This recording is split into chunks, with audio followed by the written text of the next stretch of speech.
সাধারণত suspense thriller movie দেখার সময় স্টোরি দেখে আমরা একটু হলেও আন্দাজ করতে পারি যে সামনে কি হতে চলেছে। কিন্তু আজ আমি এমন এক মুভির গল্প বলতে যাচ্ছি যা শুরু থেকে শেষ মুহূর্ত পর্যন্ত আপনাকে একটা ঘোরের মধ্যে রাখবে। মুভির প্রতিটি মিনিটই যেন এক একটি টুইস্ট, আর শেষ মুহূর্তে এমন কিছু রিভিল হবে যা দেখা তো দূরে থাক, এমন কিছু কখনো আপনার কল্পনা তো আসবে না। হ্যালো ফ্রেন্ডস, দিস ইজ প্লাবন অ্যান্ড ওয়েলকাম টু প্লাবন ওয়ার্ল্ড। বলছি তেলুগু ভাষায় মুক্তি পাওয়া সাসপেন্স থ্রিল আর টুইস্টে ভরা মুভি কা এর কথা। মুভির শুরুটা একটি বদ্ধ ঘরে, যেখানে মাস্ক পরিহিত দুজন ব্যক্তি ঘরের মাঝখানে একটি টেবিল রাখে, দুপাশে দুটি চেয়ার। এমনভাবে সেট আপ করা হচ্ছে মনে হচ্ছে এটা কোনো ইনভেস্টিগেশন রুম। মাঝখানে চক্রাকার ঘড়ির মতো কিছু একটা। সব কিছু রাখা হয়ে গেলে সেখানে মাস্ক পরিহিত তাদের বস আসে, আর ওই দুজন ব্যক্তিকে দুটি খাম দেয়। মূলত ওই খামের মধ্যে দুজন ব্যক্তির নাম লেখা রয়েছে। একটিতে লেখা অভিনব বাসুদেব আর অন্যটিতে রাধা। সে যে কোনো মূল্যে দুজনকে ধরে আনতে বলে। এরপর আমরা বাসুদেবকে দেখতে পাই যে আহত অবস্থায় কোথাও পড়ে আছে। বসের কথা মতো ওই মাস্ক পরিহিত দুজন লোক বাসুদেবকে আনতে যায়, কিন্তু বাসুদেব তাদের সাথে ফাইট করে যাচ্ছিল। এক পর্যায়ে তারা বাসুদেবের মাথায় পাথর দিয়ে আঘাত করে তাকে সেন্সলেস করে ফেলে। এরপর যখন তাকে বস্তার মধ্যে ভরছিল, তখনই সেখানে একটি মেয়ে এসে পড়ে। এই দৃশ্য দেখে সে পালানোর চেষ্টা করছিল, তবে এদের মধ্যে একজন তাকেও তাড়া করে। আর এরপরে দেখা যায় তারা বাসুদেবকে সেই ঘরের মধ্যে নিয়ে এসেছে। বস্তার মুখের বাঁধনটা ভালোভাবে লাগানো হয়নি, তাই বাসুদেব বস্তা থেকে বের হয়ে যায়। আর এরপরে সে নিজেকে রুমের মধ্যে আবিষ্কার করে। বাসুদেব দরজায় বারবার কড়া নাড়ছিল, সাহায্যের জন্য আবেদন করছিল যে কেউ দরজা খোলো, কিন্তু আশেপাশে কারো শব্দ পাওয়া যাচ্ছে না। একসময় বাসুদেব বুঝতে পারে তার আর্তনাদ শোনার মতো কেউই নেই। আবার মাথার আঘাতের কারণে সে চেয়ারের উপর বসে ঘুমিয়ে পড়ে। কিছুক্ষণ পর মাস্ক পরিহিত সেই লোকটি আসে। বাসুদেব তাকে দেখা মাত্র জানতে চায়, তুমি কে, আর আমাকে কেন এখানে আটকে রেখেছ? বাসুদেবও বুঝতে পারে তাকে চেয়ারের সাথে বেঁধে রাখা হয়েছে। তবে মাস্ক পরিহিত যেই লোক, যাকে আমরা মাস্কম্যান বলবো, সে বারবারই বলছিল, তোমার কোনো প্রশ্নের উত্তরে আমি দেব না। এমনকি বাসুদেব যখন জানতে চায় আমি এখন কোথায়, উত্তরে সে বলে তুমি এখানে আছো। তখনই বাইরে থেকে একটি ওল্ড তামিল সং বেজে ওঠে। মাস্কম্যান বাসুদেবকে বলে এটা হাইলি কনফিডেন্সিয়াল ইন্টারোগেশন সেল, এখানে শুধুমাত্র আমি প্রশ্ন করব, তুমি শুধু উত্তর দিবে। এরপরই বাসুদেব বুঝতে পারে তার লাইফের কোনো কিছুই তার মনে নেই। মাস্কম্যানও বলে তুমি কোনো কিছু মনে করতে পারবে না, এমনকি তোমার নিজের নামটাও নয়। সে বাসুদেবকে তার নামও বলে যে বাসুদেবের নাম অভিনয় বাসুদেব। কিন্তু বাসুদেবের প্রশ্ন, তুমি এখানে কেন আমাকে আটকে রেখেছ, আর তুমি বা কে? কিন্তু মাস্কম্যানের কথা, তুমি শুধু শুধু প্রশ্ন করো না, তোমার থেকে আমাদের যা কিছু জানার দরকার সব কিছু জানা হয়ে গেলে আমরা তোমাকে এমনিতেই ছেড়ে দিব। কিন্তু বাসুদেবের কথা, আমার নিজের নামটা পর্যন্ত মনে নেই, আমি তোমাকে কি করে আমার পাস্ট সম্পর্কে জানাবো? মাস্কম্যানের কথা, প্রত্যেক সমস্যার একটা সমাধান আছে, আর তোমার সমস্যার সমাধান করবে এই ঘড়িটি। তবে এটা সাধারণ কোনো ঘড়ি নয়, এটি মূলত একটি অ্যাডভান্স হিপনোসিস মেশিন, যেটা বাসুদেবের আনকনসিয়াস মাইন্ডের মধ্য থেকে সব কিছু তুলে নিয়ে আসবে, মানে তার পাস্টের সব কিছু তাকে মনে করিয়ে দিবে। তবে বাসুদেবের জীবনের ঘটা ওই সকল ঘটনাই মনে করিয়ে দিবে যেই ঘটনাগুলোর কথা শুধু মাস্কম্যান জানতে চাইবে, অন্য কিছু নয়। আর এটা বাসুদেব নিজের মুখেই বলবে।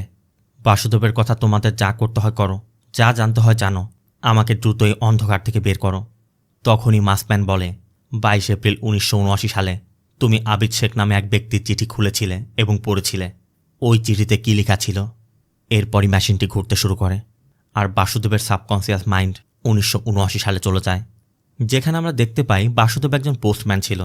সে আবিদ শেখ নামে এক ব্যক্তির বাড়িতে চিঠি ডেলিভারি করতে এসেছিল, কিন্তু আবিদ শেখকে সেই চিঠিটি না দিয়ে সে চিঠি নিয়ে নিজের ঘরে গিয়ে টেকনিক্যালি চিঠিটি খুলে পড়তে শুরু করে।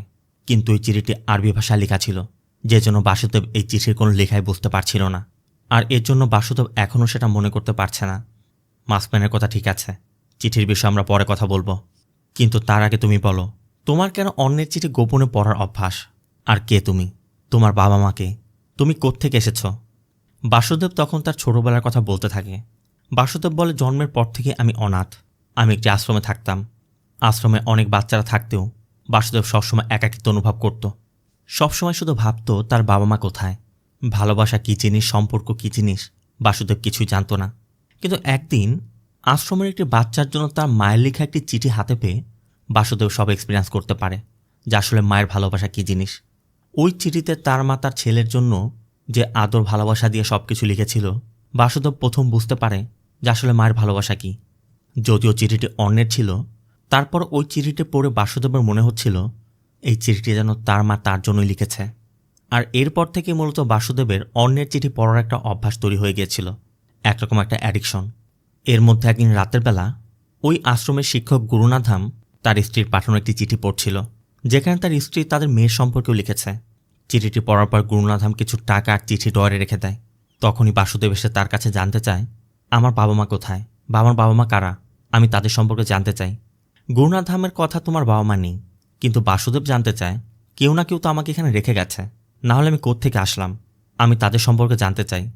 কিন্তু গুরুনাথাম স্পষ্ট বলে দেয়, তোমার কোনো আত্মীয় স্বজন বলতে কিছু নেই। বাসুদেব তাকে বিরক্ত করছিল বলে সে বাসুদেবকে ধমক দিয়ে সেখান থেকে বের করে দেয়। বের হওয়ার সময় বাসুদেব গুরুনাথামের হাতেও চিঠি দেখেছিল, তাই পরবর্তী দিন সুযোগ বুঝে গুরুনাথাম না থাকায় বাসুদেব ডয়ার থেকে ওই চিঠিটি বের করে পড়তে শুরু করে। আর কিছুক্ষণ পর গুরুনাথাম এসে এটা দেখে ফেলে।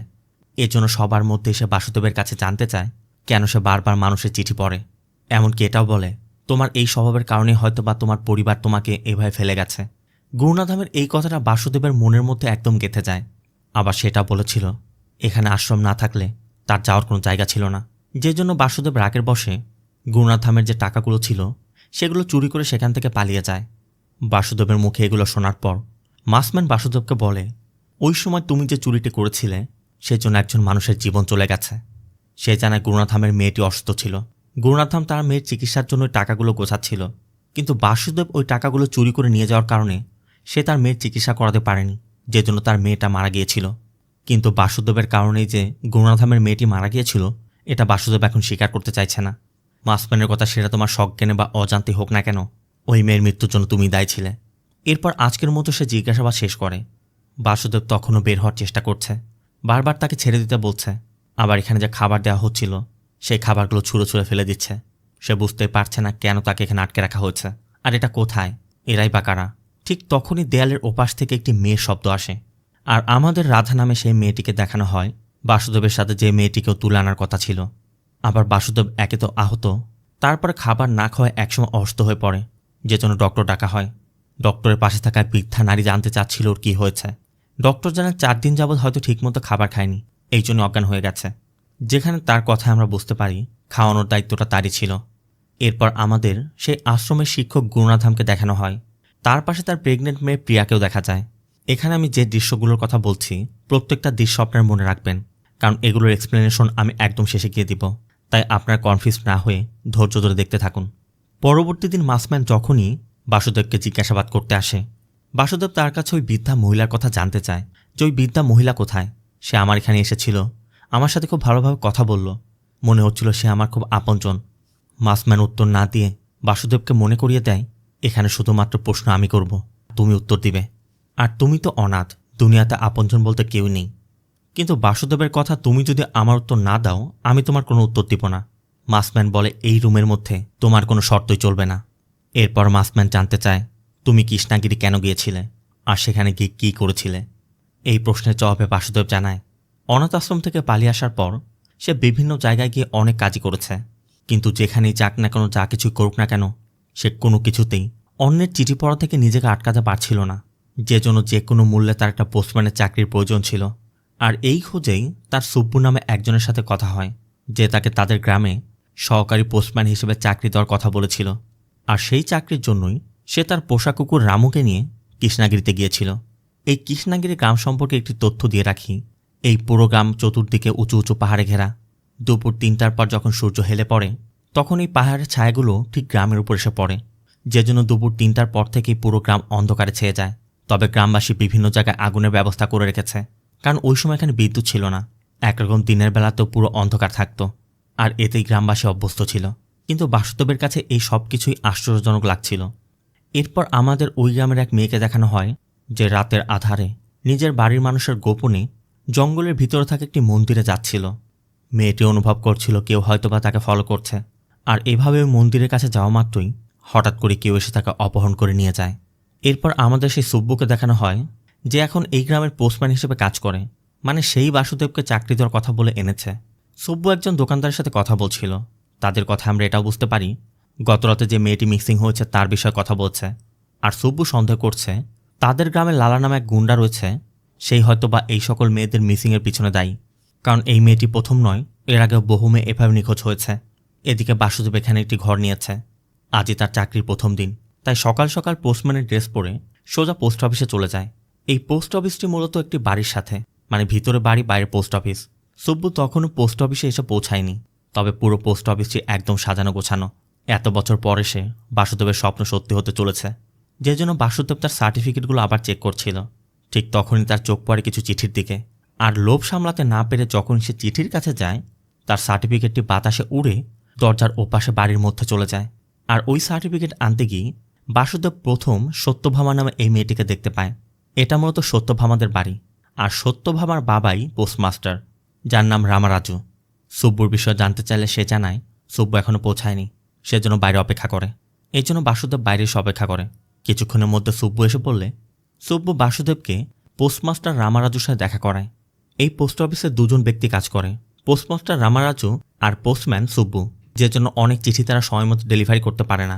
এই জন্য অনেকেই রামারাজুকে লেট রামারাজু বলে।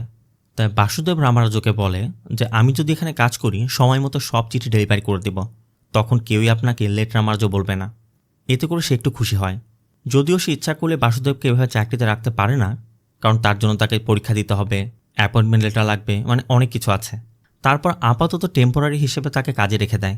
প্রথম দিনই হাতে এত চিঠি দেখে বাসুদেব তার আনন্দে আত্মহারা। তাই শুরু থেকে বাইসাইকেল নিয়ে এসে বাড়িতে বাড়িতে ঘুরে ঘুরে চিঠি ডেলিভারি করতে থাকে। অনেক জায়গাতে চিঠি দিয়ে চলে আসতে হয়, আবার অনেকে আছে পড়াশোনা জানে না, যাদেরকে চিঠি খুলে পড়ে তারপর শোনাতে হয়। আর বাসুদেব তো এটাই চাচ্ছিল। ধীরে ধীরে গ্রামের মানুষের সাথেও তার সুসম্পর্ক গড়ে ওঠে। আবার সাত্তিয়াকে দেখার পর থেকেই বাসুদেব সাত্তিয়ার প্রেমে পড়ে গেছে। যখনই যেখানে সাত্তিয়াকে দেখছে কোনো না কোনো বাহানায় তাকে ফলো করার চেষ্টা করছে। আবার সাত্তিয়ার ব্যবহারও আমরা বুঝতে পারি সাত্তিয়াও বাসুদেবকে পছন্দ করতে শুরু করেছে। বাসুদেবের যেহেতু অভ্যাস ছিল মানুষের চিঠি খুলে পড়া, তেমন একদিন একটি চিঠি পড়তে গিয়ে বাসুদেব লক্ষ্য করে যে এই চিঠিটি এই গ্রামের কোনো এক মেয়ের বাবা ওই মেয়ের শ্বশুরের উদ্দেশ্যে লিখেছে, যেখানে সে যৌতুকের বিষয় লিখেছে যে তাদের চাহিদা মতো টাকা সে পাঠিয়ে দিবে, তারপর তার মেয়েকে যেন অত্যাচার না করে। বাসুদেব তখন চিন্তা করে যে ওই মেয়ে তো তার বোনও হতে পারত। তাই বাসুদেব নিজেকে তার ভাই চিন্তা করে ওই শ্বশুরের উদ্দেশ্যে একটি চিঠি লেখে যে যদি সে এই যৌতুক নিয়ে আর কোনো কথা বলে বা তার ছেলের বউকে অত্যাচার করে, তাহলে তার ছেলের দুটি হাতই কেটে দেবে। কিন্তু চিঠিটা কার নামে লিখবে? বাসুদেবের তখন লালার কথা মনে পড়ে, যে লালাকে তো এই এলাকার সবাই ভয় পায়। তাই সে লালার নাম লিখে দেয়, যেটা পড়ার পর সত্যি ওই মেয়ের শ্বশুর ভয় পায়। এরপর একদিন বাসুদেব থানায় কিছু চিঠি ডেলিভার করতে গিয়ে জানতে পারে গ্রামের কোনো এক বাড়ির একটি মেয়ে মিসিং। সে ক্লাস 10-এ পড়ত। তার বাবা মা মিসিং কমপ্লেন করতে এসেছে। সাথে আমরা রাধাকেও দেখতে পাই, তার মানে রাধা এই গ্রামেরই মেয়ে। বাসুদেব থানা থেকে পোস্ট অফিসে ফিরে দেখে পোস্টমাস্টার রামারাজু এই গ্রামের খুব সম্মানীয় ব্যক্তি আবিদ শেখের সাথে কথা বলছে। মূলত আবিদ শেখ মাঝে মাঝে তার বন্ধুদের কাছে চিঠি পাঠায়। আজও তেমন একটি চিঠি পাঠাতে এসেছিল, কিন্তু তার চিঠির মধ্যে সে কোথা থেকে পাঠাচ্ছে সেই ঠিকানা লিখেনি। তাই আবিদ শেখ তার লাল রঙের একটি কলম বের করে তার নিজের ঠিকানা লিখে দেয়। সিন চলছে রাতে গ্রামের মেলার উৎসবে। বাসুদেব লক্ষ্য করে সাত্তিয়াও সেখানে এসেছে।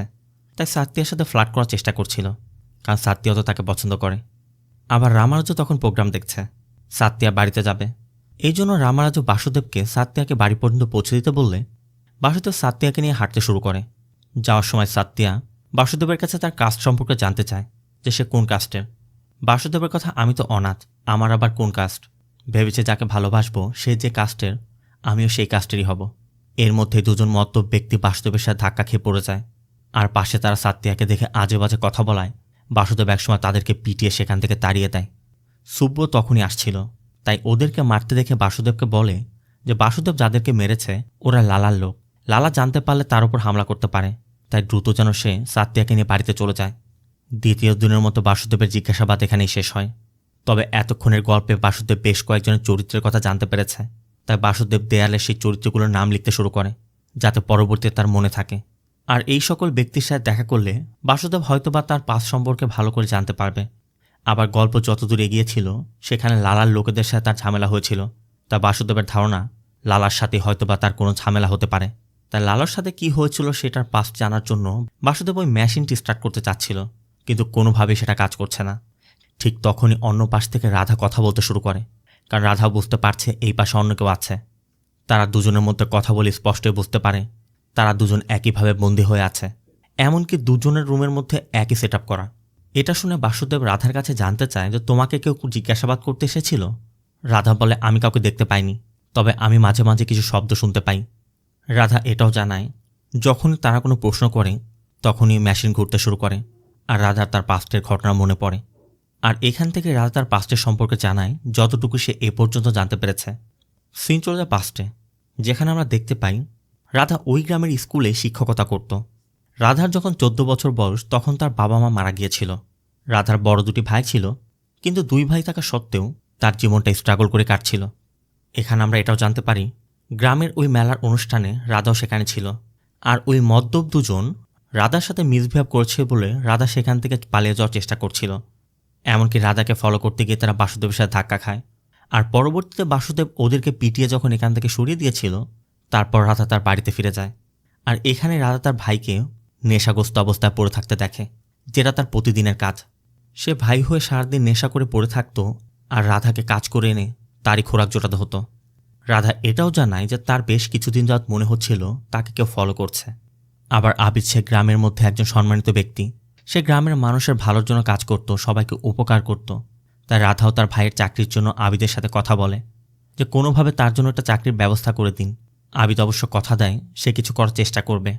আবার রাধা তার স্কুলের জ্যোতি নামে ওই মেয়েটির কথা বলে যে সম্পত্তি নিখোঁজ হয়ে গিয়েছিল। সে আবিদকে বলছিল যে পুলিশের সাথে কথা বলে ওকে খোঁজার ব্যবস্থা করতে। আবিদও কথা দেয় তার জায়গা থেকে যতটুকু সম্ভব সে চেষ্টা করে দেখবে। তো সিন চলে আসে আবার প্রেজেন্টে, যেখানে মাসম্যান বাসুদেবকে আবার জিজ্ঞাসাবাদ শুরু করেছে। তার কথা তোমার কারণে অনেক মানুষের জীবন নষ্ট হয়েছে, তুমি তোমার চাকরির সাথে গাদ্দারি করেছ, মানুষের চিঠি পড়েছ, তবে শুধু সেই পর্যন্ত সীমাবদ্ধ থাকুনি, তুমি উল্টো মানুষকে চিঠিও লিখেছ। মানে যেটা আমরা আগেও দেখেছিলাম যে সে নিজেই মানুষের হয়ে চিঠি লিখত। এরপর সিন আবারও পাস্টে, যেখানে বাসুদেব একদিন পোস্ট অফিসে এসেই দেখে রাজু নামে একটি ছেলে তার মায়ের কাছে চিঠি লেখার জন্য সুব্বুকে অনুরোধ করছে। সুব্বু রাজি না হওয়াতে বাসুদেব তখন তার মায়ের জন্য একটি চিঠি লিখে দিয়েছিল। এমনকি এটাও জানতে পেরেছিল রাজুর মা ক্যান্সার আক্রান্ত আর রাজু কাজের জন্য এই গ্রামে এসেছে। সে কাজ করে টাকা গুছিয়ে তার মায়ের চিকিৎসা করতে চায়, এমনকি নিজের কাছে নিয়েও আসতে চায়। এরপর বাসুদেব যখন চিঠি বিলি করতে যাচ্ছিল তখন সুব্বুর কাছে জানতে পারে এখানে একটি পরিত্যক্ত বাড়ি আছে, যেটা বহুদিন যাবৎ পরিত্যক্ত অবস্থায় পড়ে আছে, কিন্তু প্রতি মাসেই ওই বাড়ির ঠিকানা একটি করে চিঠি আসে। সুব্বু প্রত্যেকবার ওই বাড়িতে চিঠিটি ফেলে আসে। এই জন্য বাসুদেব এবার ওই বাড়িতে চিঠি দেওয়ার জন্য সিদ্ধান্ত নেয়, কারণ বাসুদেবের মধ্যে একটা কিউরিওসিটি কাজ করছিল আর তার তো চিঠি পড়ার অভ্যাস আছে। তাই চিঠিটি নিয়ে নদীর ধারে বসে চিঠিটি খুলেই দেখে চিঠির মধ্যে শুধু একটি লাইনে লেখা রয়েছে পূর্ব রাস্তার 4র্থ ঘর। বাসুদেব স্পষ্টই বুঝতে পারে এই লেখার পিছনে কোনো রহস্য নিশ্চয় আছে। তাই সে ওই পরিত্যক্ত বাড়ির সামনে চিঠিটি রেখে দূরে লুকিয়ে নজর রাখছিল যে চিঠিতে নিতে কে আসে। কিন্তু অনেক রাত পর্যন্ত সেখানে কেউ না আসায় অবশেষে সে ফিরে আসে। আর পরবর্তী দিন এখানের এক বৃদ্ধ ব্যক্তির বাড়িতে চিঠি বিলি করতে গিয়ে বাসুদেব তার কাছে ওই রাস্তার বিষয়ে জানতে চায়, কারণ সেই গ্রামের সব রাস্তা সম্পর্কে ভালো করে জানে। পূর্ব রাস্তার 4র্থ বাড়ি শোনার পর সে জানায় এটা তো তোমাদের পোস্ট অফিসের রাস্তা। তাই সাথে সাথে বাসুদেব সেখানের উদ্দেশ্যে রওনা হয়ে যায়। বাসুদেব সেখানে গিয়ে গুনে গুনে দেখে পূর্ব রাস্তার 4র্থ ঘর তো তাদের পোস্ট অফিসই, যেটা সাত্তিয়াদের বাড়ি। কিন্তু এই বাড়ির কথা কেন লিখেছিল বাসুদেব বুঝতে পারছে না। তখনই বাসুদেব লক্ষ্য করে সাত্তিয়া এক তান্ত্রিক মহিলার সাথে কথা বলছে, যে সাত্তিয়ার হাত দেখে বলছিল তুমি একটি ছেলে প্রেমে পড়েছ, তাকে তুমি গভীরভাবে চাও, কিন্তু তার সাথে তুমি বেশি দিন থাকতে পারবে না। তবে আমি তোমাকে একটা উপায় বলতে পারি, যেটা করলে সে সারা জীবনের জন্য তোমার হয়ে যাবে। সে বলে আমাদের উত্তর দিকের জঙ্গলের মধ্যে একজন যোগী আছে, সেখানে ছোট্ট পুকুরের পাশে তুমি তাকে পেয়ে যাবে। ভোর ঠিক 5টার সময় ওই পুকুরের পানিতে 3বার ডুব দিয়ে যোগীর চতুর্দিকে 3বার ঘুরে যোগীর কানে কানে তোমার ইচ্ছার কথা বললে ওই ছেলে সারা জীবনের জন্য তোমার হয়ে যাবে। এটা শোনার পরই সাত্তিয়া খুশিতে তাকে বেশ কিছু চাল দিয়ে দেয়। আবার সাত্তিয়ার এই কথাগুলো শোনার পর বাসুদেব বুঝতে পারছে সাত্তিয়া তাকে ভালোবাসে, তার জন্য হয়তোবা এগুলো জিজ্ঞেস করেছে। সে এখন আনন্দে আত্মহারা। তবে ঠিক রাতের বেলা যখনই সে ঘুমাতে যায় তখনই তার মনে পড়ে প্রতি মাসে ওই পরিত্যক্ত বাড়িতে একটি চিঠি আসে। এইবারও সেই চিঠিতে একটি বাড়ির ঠিকানা, যারা সাত্তিয়াদের বাড়ি। আবার এই গ্রামে মাঝে মধ্যে মেয়েরা নিখোঁজ হয়ে যায়, যারা এ পর্যন্ত নিখোঁজ হয়েছে সবাই বাড়ি থেকে না জানিয়ে রাতের বেলা বের হয়ে গিয়েছিল। ওই তান্ত্রিক মহিলাও সাত্তিয়াকে বলে দিয়েছে সে যে ওই যোগীর কাছে যাবে এটা যেন কাউকে সে না বলে। আর এই সব কিছু মিলিয়ে বাসুদেবের আর বুঝতে বাকি থাকে না পরবর্তী টার্গেট সাত্তিয়া নিজেই ছিল। এখন সকাল হতে কিছু সময় বাকি, তা বাসুদেব তার কুকুর রামুকে নিয়ে দ্রুত জঙ্গলের ওই যোগীর ওখানে চলে যায়। যেখানে বাসুদেব পৌঁছানোর আগেই সাত্তিয়া পৌঁছে গেছে। ওই তান্ত্রিক মহিলা তাকে যেভাবে বলেছিল সাত্তিয়া সেভাবেই সবকিছু করতে শুরু করে। আমরাও দেখতে পাই তার আশেপাশে বেশ কিছু জায়গায় কয়েকজন ব্যক্তি আত্মগোপনে রয়েছে। বাসুদেব দূর থেকে লুকিয়ে সব দেখছিল। আর সাত্তিয়ার মুখে তার নিজের নাম শুনতে পেয়ে বাসুদেব রামুকে বলছিল যে আমি বলেছিলাম না ও আমাকে ভালোবাসে। এরপরই বাসুদেব যখনই সেখানে তাকায় এর মাঝে সাত্তিয়া উধাও। বাসুদেব বুঝতে পারে সাত্তিয়া আশেপাশে কোথাও আছে, কারণ সাত্তিয়ার নূপুর তখন সেখানে পড়েছিল। দূরে দুজন ব্যক্তি সাত্তিয়াকে টেনে হিঁচড়ে নিয়ে যাচ্ছে। বাসুদেব তাদের আটকানোর চেষ্টা করলে অন্য যে সদস্যরা ছিল তারা বাসুদেবকে আটকানোর চেষ্টা করে। শুরু হয় তাদের মধ্যে তুমুল ফাইট। আর এক পর্যায়ে ওই সকল লোকদের সাথে ফাইট করতে করতে তারা যখন বাসুদেবের সাথে পেরে উঠছিল না তখন তারা সাত্তিয়াকে ফেলে সেখান থেকে পালিয়ে যায়। এতে করে বাসুদেব স্পষ্টই বুঝতে পারে এখানে যে মেয়েগুলো নিখোঁজ হচ্ছে তার পিছনে এই চক্রই কাজ করছে। ওই নিখোঁজ মেয়েগুলো তাদের কাছে আছে, যেমনটা সাত্তিয়াকে আস্তার অপহরণ করে নিয়ে যাচ্ছিল। বাসুদেব এই বিষয়টি পুলিশের কাছেও বলতে চাচ্ছিল, কিন্তু সাত্তিয়া বাসুদেবকে বোঝায় যে আমি একটা কুমারী মেয়ে, পুলিশের ঝামেলা করতে গেলে আমার সম্পর্কে সবকিছু জানাজানি হয়ে যাবে। আবার এত রাতে সেখানে কি করছিল, তাদের সম্মানহানি হবে, যেটা তার বাবা সহ্য করতে পারবে না। তাই সাত্তিয়া এই বিষয়টা এখানে গোপন রাখতে বলে।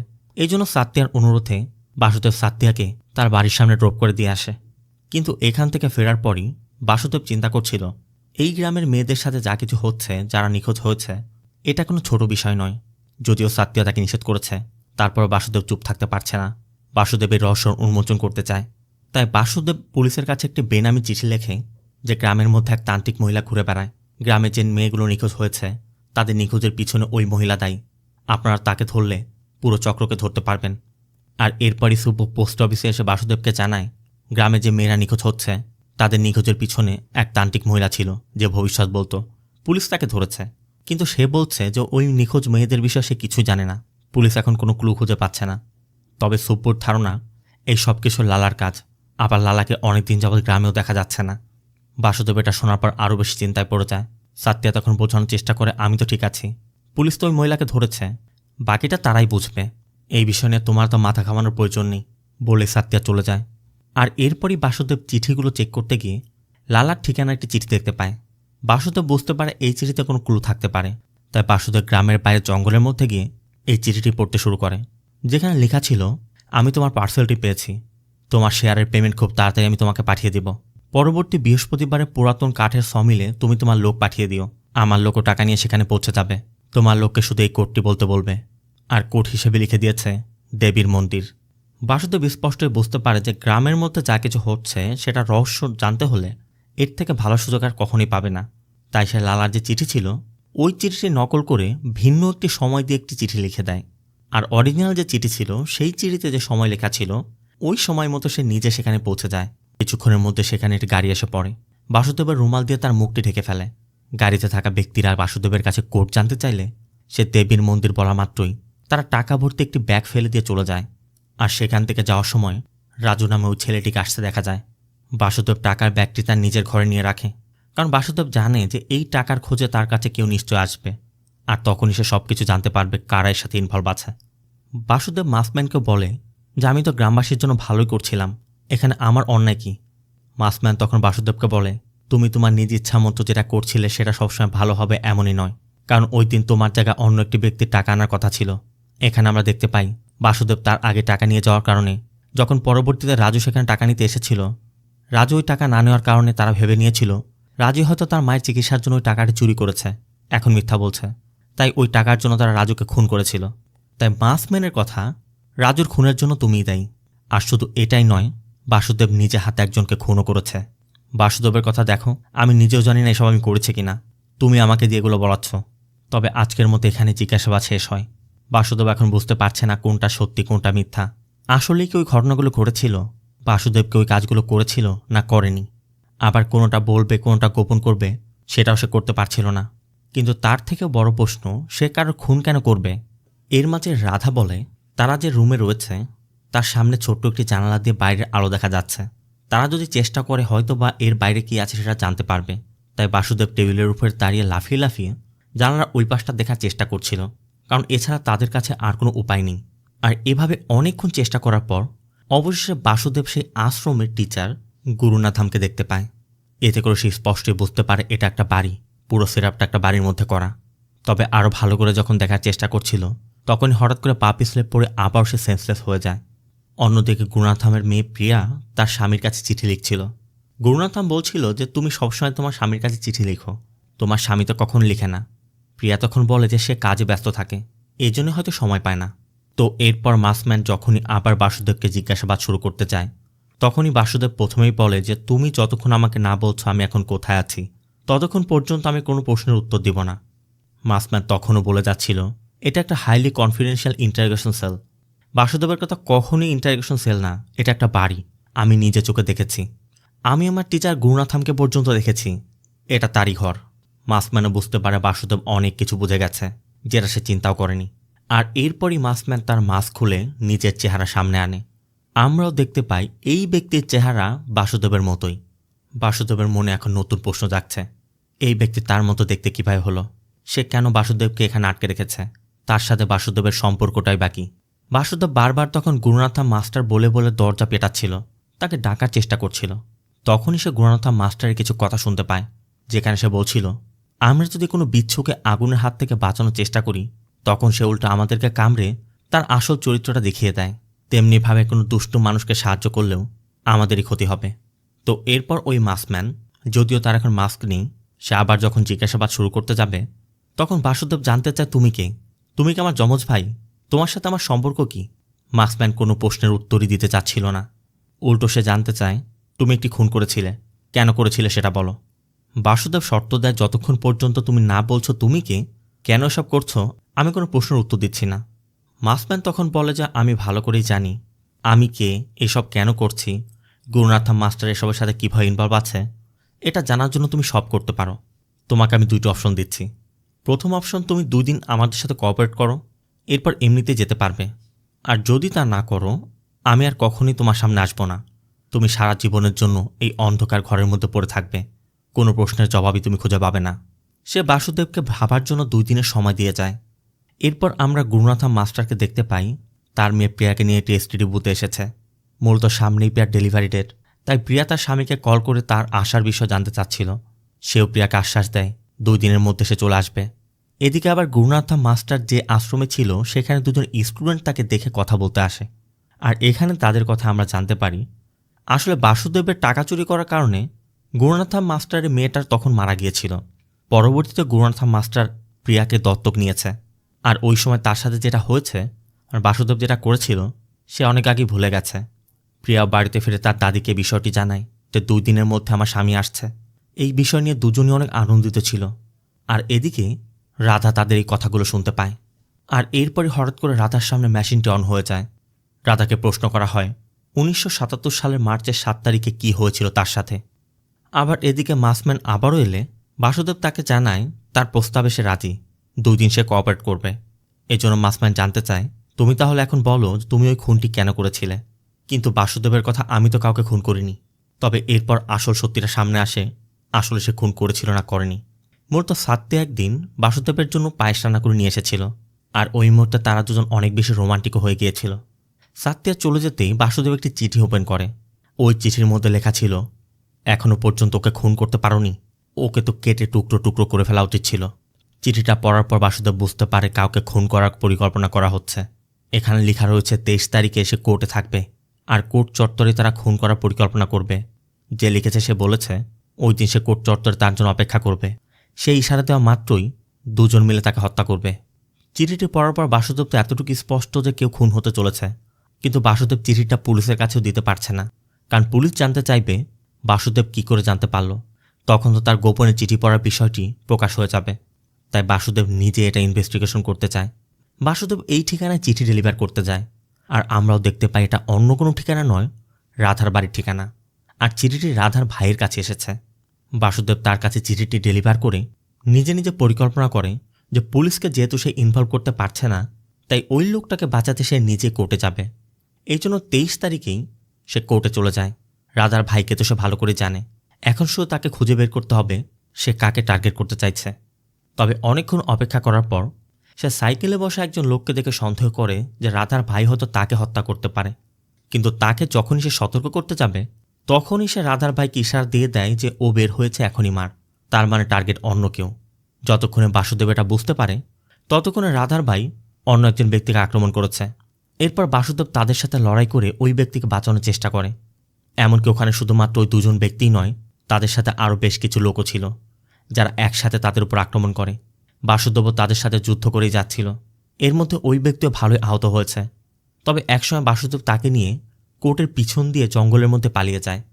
বাসুদেবের কথা, আমি তো ওই দিন ওই ব্যক্তির জীবন রক্ষা করেছি। মাসম্যান তখন জানায়, তুমি পরবর্তীতে ওই ব্যক্তিকে খুন করেছিলে। কেন করেছিলে সেটা বলো। এর মধ্যে দেয়ালের অন্য পাশ থেকে রাধার কান্নার শব্দ আসছিল। বাসুদেব বারবার জানতে চাচ্ছিল রাধা কান্না কেন করছে। মাসম্যান বলে সেটা তার কাছেই জানো। বাসুদেবের জন্য রাধাকে অনুরোধ করে যে তোমার সাথে কি হয়েছে সত্যিটা আমাকে বলো। সাথে বাসুদেব রাধাকে এটাও বলে যে আমরা আর এখানে মাত্র 2 দিন থাকব। রাধার কথা তুমি চলে যাবে, তাহলে আমার কি হবে? আমাকেও কোনোভাবে এখান থেকে নিয়ে যাও না। বাসুদেব তখন কথা দেয় যে ঠিক আছে, আমিও তোমাকে নিয়ে যাব, কিন্তু তোমার সাথে কি হয়েছে সেটা আমাকে খুলে বলো। এরপরে রাধা সত্যিটা খুলে বলতে শুরু করে। মূলত গ্রাম থেকে একের পর সুন্দরী কিশোরী মেয়েরা নিখোঁজ হয়ে যাচ্ছিল। এই জন্য গ্রামবাসী খুবই চিন্তিত হয়ে সেখানে একজন ঋষির সাথে কথা বলে, যে বহু বছর যাবৎ এখানে রয়েছে। সে তাদেরকে জানায় এই জায়গাটি দেবীর আশীর্বাদের জায়গা। এমনকি দেবীর আশীর্বাদের জন্য প্রত্যেক ঘরে একটি করে মেয়ের জন্ম হয়ই। অনেকে ধারণা করে এটা দৈব শক্তির কারণে, তাই অনেক দুষ্ট শক্তিরা সেই শক্তিকে নেয়ার জন্য ওই মেয়েগুলোর উপর নজর দিতে পারে। তবে সে ধারণা করছে অনেক বছর যাবৎ এখানে দেবীর বড় কোনো পূজা করা হয়নি, তাই ধুমধাম করে একটি পূজার আয়োজন করতে বলে। এই জন্য গ্রামবাসী বড় একটি পূজার আয়োজন করে। আর ওই পূজার উৎসবের রাতে রাধা সেখান থেকে ফেরার সময় বাসুদেব যে ব্যক্তিকে বাঁচিয়েছিল ওই ব্যক্তি রাধার সাথে মিসবিহেভ করে, এমনকি তাকে খারাপ প্রস্তাবও দেয়। রাধা তখন তাকে চর মেরে বাড়িতে চলে যায়। বাড়িতে গিয়ে দেখে তার ভাই মদ্যপ অবস্থায় বসে আছে। রাধা তার কাছে তাদের বড় ভাইয়ের খোঁজ জানতে চায়, তবে সে জানে এখনও কোনো খবর জানতে পারেনি। এরপর রাধা রান্না করতে শুরু করে, কিন্তু ওই দিকে ওই ব্যক্তিকে চর মেরে আসায় সেও আবার ভালো করেই জানতো রাধার ভাই মদ্যপ নেশাগ্রস্ত অবস্থায় পড়ে থাকে। তাই সে তার 2 জন সহযোগীকে নিয়ে রাধাদের বাড়িতে আসে। রাধার ভাই বাধা দেওয়ার চেষ্টা করলে ওই 2 জন তাকে আটকে রাখে, আর সে ভিতরে গিয়ে রাধাকে ধর্ষণ করে। রাধার মুখে ওই ঘটনাটি শোনার পর বাসুদেব বারবার বলছিল, কে সেই ব্যক্তি, নামটা বলো, আমি তাকে খুন করে ফেলব। আর এখান থেকে বাসুদেবের পাস্টে চলে যায়, যেখানে আমরা দেখতে পাই বাসুদেব ওই দিন কোর্ট চত্বর থেকে যে ব্যক্তিকে বাঁচিয়েছিল সেই মূলত ওই রাতে রাধার ধর্ষণ করেছিল। তবে বাসুদেব তখনও পর্যন্ত জানতো না, সে ভেবেছিল একজন নিরীহ ব্যক্তির প্রাণ বাঁচিয়েছে। তাই বাসুদেব তার কাছে জানতে চায় যে ওরা আপনাকে মারতে কেন চাচ্ছিল। সে একসময় বাসুদেবকে সত্যিটা বলে যে আসলে ওই রাতে সে কী করেছিল। আর এটা শোনার পরই বাসুদেবের মধ্যে আগুন জ্বলে ওঠে। এমনকি সে রাধাকে নিয়ে অনেক আজে বাজে মন্তব্য করায় বাসুদেব একসময় রাগের বশে সরু একটি লাঠি তার বুকের মধ্যে ঢুকিয়ে দেয়, যে জন্য লোকটা একসময় তার আসল পরিচয় দেয়, যা আসলে তার নাম লালা। বাসুদেব এতদিন পর্যন্ত লালার নামই শুনেছে, কখনো তাকে দেখেনি। আর লালার সম্পর্কে অনেক অভিযোগের বিষয় সেও জানে, এই জন্যই সে লালাকে ওই দিন খুন করেছিল। বাসুদেব যখন আসল ঘটনা জানতে পারল যে আসলে তার হাতে একজন খুন হয়েছিল, সেটা অন্য কেউ নয়, লালা, তখন বাসুদেব নিজে গর্ববোধ করছিল যে আমি তাকে খুন করে ঠিকই করেছি। তবে বাসুদেবের কথা, যে ব্যক্তি একটা ইনোসেন্ট মেয়ের সাথে এটা করেছে তাকে আমি খুন করেছি, এটা আমি অন্যায় কিছু করিনি। কিন্তু তুমি কি করছো? রাধার মতো একটা নিরপরাধ মেয়েকে তুমি তুলে এনে এভাবে আটকে রেখেছ। মাসম্যান বলে সেটা তোমার জন্য। কিন্তু বাসুদেব বুঝতে পারছে না যে এটা তার জন্য কি করে হয়। সে তো আজ পর্যন্ত রাধাকে দেখেওনি, রাধার সাথে তার কানেকশনটা কি? মাসম্যান তখন আবিদ শেখের কথা বলে। মাসম্যান জানতে চায় আবিদ শেখের চিঠিটি তুমি কেন খুলেছিলে। আর এখান থেকে সিন চলে যায় আবার পাস্টে, যেখানে বাসুদেব জানায় লালাকে হত্যা করার পর বাসুদেব ভালো করেই জানতো পুলিশ যদি জানতে পারে যে সে লালাকে হত্যা করেছে তাহলে সাত্তিয়া তার থেকে দূরে সরে যাবে। এর জন্য সে তার রক্তমাখা শার্টটি আগুনে পুড়িয়ে দিয়েছিল। এই ঘটনার পর বাসুদেব খুব চিন্তায় ছিল। তখন সুব্বু এসে জানায় যে বেশ কিছু চিঠি জমা হয়েছে, এখন ডেলিভার করতে হবে। তবে চিঠিগুলো নিয়ে বের হওয়ার সময় সাত্তিয়া তার সাথে কথা বলার চেষ্টা করছিল। বাসুদেব বলে যে পরে কথা বলবো, আমার কিছু কাজ আছে। তখন সাত্তিয়ার বাবা রামানুজ বিষয়টি দেখে ফেলে। তারও বুঝতে পাকে থাকে না যে ওদের মধ্যে কি চলছে। এদিকে সাত্তিয়া গ্রামে চিঠি বিলি করতে গিয়ে চায়ের দোকানে জানতে পারে লালার মৃত্যুর খবরটি গ্রামে পৌঁছে গেছে। এমনকি লালার খুনি সন্দেহে রাধার 2 ভাইকে পুলিশ অ্যারেস্ট করেছে, যে জন্য রাধাকে এখন সাফার করতে হবে, কারণ সে একা হয়ে গেছে। বাসুদেব চিন্তা করছিল যে খুন সে করেছে তার জন্য রাধার ভাইরা জেল খাটবে, রাধা সাফার করবে। তাই সে রাধার সাথে দেখা করতে যায় এবং গিয়ে দেখে রাধাদের ঘরে তালা দেয়া, তার মানে রাধা কোথাও চলে গেছে। আবার এখান থেকে যাওয়ার সময় বাসুদেব লক্ষ্য করে গ্রামের মধ্যে একটি হেলথ ক্যাম্পেইন চলছে, আর বিন্দু নামে এক ডাক্তার এটা লিড দিচ্ছিল। আবার কনস্টেবল মুথু তাদের সাথে ছিল। তাই তাকে দেখে বাসুদেব তার কাছে লালার খুনির বিষয় জানতে চায় যে কোনো কিছু জানা গেছে। তো এই বিষয়ে যখন তারা কথা বলছিল তখন অন্য একজন কনস্টেবল এসে জানায় এসআই তার সাথে কথা বলতে চায়। এই জন্য বাসুদেব এসআইয়ের সাথে দেখা করে।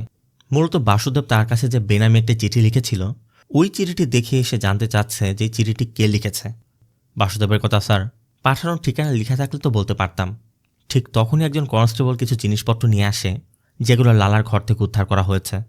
আর ওই জিনিসপত্রের মধ্যে লাল রঙের সে পেনটি দেখে বাসুদেব স্পষ্ট চিনতে পারে যে এই লাল রঙের পেনটি সে আবিদ শেখকে ব্যবহার করতে দেখেছিল, মানে এটা আবিদের পেন। সে এসআইকেও বিষয়টি জানায়। এসআই ভালো করে জানে আবিদ শেখ এই গ্রামের অনেক সম্মানিত একজন ব্যক্তি। এই কলম যেহেতু লালার ঘর থেকে পাওয়া গেছে, তার মানে আবিদ শেখ এবং লালার সাথে কোনো কানেকশন নিশ্চয় আছে। তার মানে এই কেস আরও গভীর হতে চলেছে। তবে আবিদ শেখ এবং লালার মধ্যে কী কানেকশন থাকতে পারে এটা জানার জন্য এসআই বাসুদেবকে বলে, আবিদ শেখের নামে কোনো চিঠি এলে তুমি তাকে ডেলিভারি দেওয়ার আগে আমাকে দিবে। আমি কথা দিচ্ছি এতে করে তোমার চাকরির কোনো সমস্যা হবে না। মূলত ওই দিনই আবিদের একটা চিঠি তার কাছে ছিল যেটা সে ডেলিভারি করতে যাবে। কিন্তু ডেলিভারি দিতে গিয়ে হঠাৎ করে এসআইয়ের কথাটা মনে পড়ায় আসলে আবিদ শেখের সাথে লালার কোনো কানেকশন আছে কিনা যাচাই করতে সে চিঠি নিয়ে নিজের ঘরে চলে গিয়েছিল। তবে খুলেই দেখতে পেয়েছিল এটা আরবি ভাষায় লেখা। যদিও সেই চিঠি সম্পর্কে কিছু বুঝতে পারছিল না, তবে অরিজিনাল চিঠি দেখে সে একটি ডুপ্লিকেট চিঠি কপি করে রাখে আর অরিজিনালটি আবিদ শেখকে ডেলিভারি দিয়ে দেয়। এদিকে আবার আজ সকালবেলা সাত্তি আর বাসুদেবকে একসাথে দেখে রামানুজ বাসুদেবের বাড়িতে এসে বাসুদেবকে ইনডিরেক্টলি বুঝিয়ে দেয় যে কোথায় রামানুজের পরিবার আর কোথায় বাসুদেব। বাসুদেবের নাম ঠিকানা পর্যন্ত নেই, বাবা মায়ের পরিচয় নেই, সে কোন কাস্টের সেটাও কেউ জানে না। রামানুজদের কাছে এটা খুবই গুরুত্বপূর্ণ।